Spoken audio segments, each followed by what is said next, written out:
बिस्मिल्लाहिर्रहमानिर्रहीम। अस्सलाम वालेकुम नाज़रीन, उम्मीद करता हूँ इंशाल्लाह आप सब खैरियत से होंगे। मैं सैयद हसनैन अब्बास और आप देख रहे हैं मेरे यूट्यूब चैनल। सबसे पहले हम बात करते हैं कप्तान से अहम मुलाकात के बारे में कि जिसमें पीटीआई का जो अमलिया है उसको देखते हैं। सबसे पहले कि बैरिस्टर गौहर को और असद कैसर साहब को और सलमान अकरम राजा साहब को उन्होंने सेलेक्ट किया है कि वो जाकर इमरान खान साहब से मुलाकात करेंगे।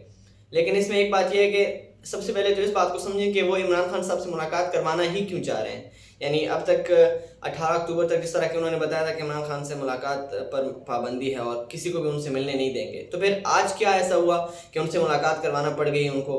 यानी हुकूमत को ऐसी क्या मजबूरी हो गई कि वो इमरान खान से मुलाकात करवाना चाह रहे हैं? तो उसमें यह है कि जो आइनी तरमीम जो हो रही थी उसके हवाले से इमरान खान साहब से मुलाकात करवा रहे हैं ये लोग। उसमें ये लोग चाहते हैं कि इमरान खान साहब की इसमें मुशावरत शामिल हो। अब कौन चाहते हैं कि मुशावरत शामिल हो? अगर ऐसा है तो फिर इमरान खान साहब को जेल में ही क्यों डाला है? यानी एक बड़ा सवाल है कि अगर ये लोग मुशावरत चाहते हैं तो फिर इमरान खान साहब को जेल में डालने की क्या ज़रूरत है? फिर बाहर निकालें, उनको मिलकर हुकूमत चलाएं। लेकिन ऐसा नहीं है।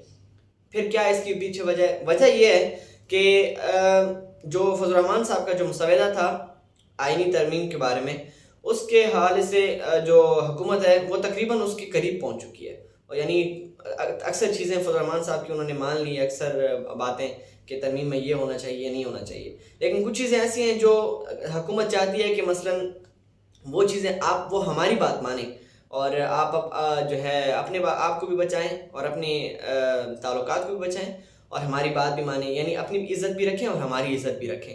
आपकी हमने कुछ बातें मानी तो आप हमारी भी मान लें। फजल रहमान साहब से ये कहा है। तो अभी जो पिछली मुलाकात हुई थी फजल रहमान साहब से, कल रात को जो मुलाकात हुई है पीटीआई का अपने क़यादत की, उनसे जो मुलाकात हुई उसमें जो फजल रहमान साहब का जो रवैया था वो बिल्कुल भी मुस्बत नहीं नज़र आ रहा था। यानी वो कह रहे थे कि मसलन उनको ये बताया गया है कि आपके बंदे जो हैं टूट चुके हैं और आप भी अकेले रह जाएंगे। अगर आप जो नहीं लेंगे तो आपके बंदे ले लेंगे। सही है, यानी आपके बंदे भी बिक जाएंगे। तरमीम तो हमने करवानी ही करवानी है, हुकूमत ने ये कहा है। और अगर आप हमारे साथ मिल जाते हैं, ये चीज़ें आप हमारी मान लेते हैं। तो उसमें फजल रहमान साहब ने ये कहा है कि देखिए, मैं फौरी तौर पर आपको यानी अपना जवाब नहीं दे सकता। अगर इमरान खान साहब केस में मुशावरत नहीं होती और उनकी मंजूरी नहीं होती तो उसके बगैर तो मैं कुछ भी नहीं कर सकता।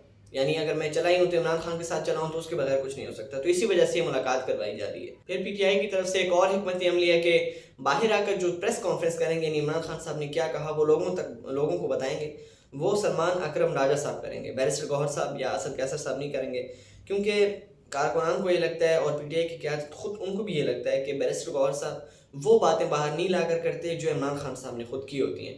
तो ये उनकी तरफ से, उनके ऊपर से नहीं एतमाद एक किस्म का उठ गया है। उनमें मज़ा फिर वो नहीं रहता, वो बात नहीं रहती कि जो इमरान खान साहब की तरफ से आई होती है। तो ये इनकी पीटीआई की एक हिकमत अमली है। उसके बाद जो है अपनी देखें, अगर ये तरमीम हो जाती है ना तो उसके बाद जो जमहूरियत है पाकिस्तान की वो तो नहीं रहेगी। यानी जमहूरियत जो नाम की सही, लेकिन वो जमहूरियत नहीं रहेगी। फिर पाकिस्तान की जो इस्लामी जमहूरियत पाकिस्तान नहीं रहेगा।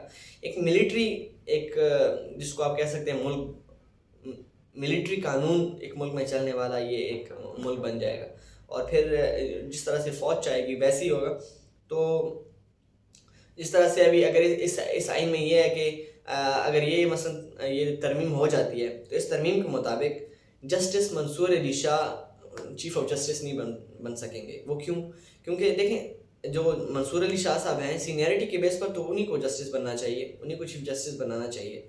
लेकिन जो इस कानून के मुताबिक ये कहते हैं कि मसलन 5 रुकनी बेंच बनाएं, 5 जजेस को बैठाएं और उसमें एक मुंतखब एक बंदे को आप हम जज बना लें और वो जो 5 जजेस हों वो यानी टॉप 5 जजेस, उसमें से एक बंदे को हम जज बना लेंगे। तो वो जो टॉप 5 जजेस हैं उसमें से कोई भी हो सकता है।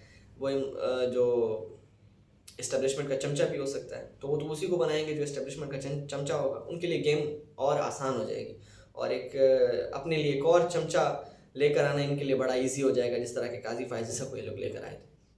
तो ये है जी, अगर ये आइनी तरमीम हो जाती है तो एक बहुत बड़ा मसला हो जाएगा। आज के लिए इतना ही। अपना ख्याल रखिएगा और अपने इस चैनल का भी। अल्लाह हाफिज़।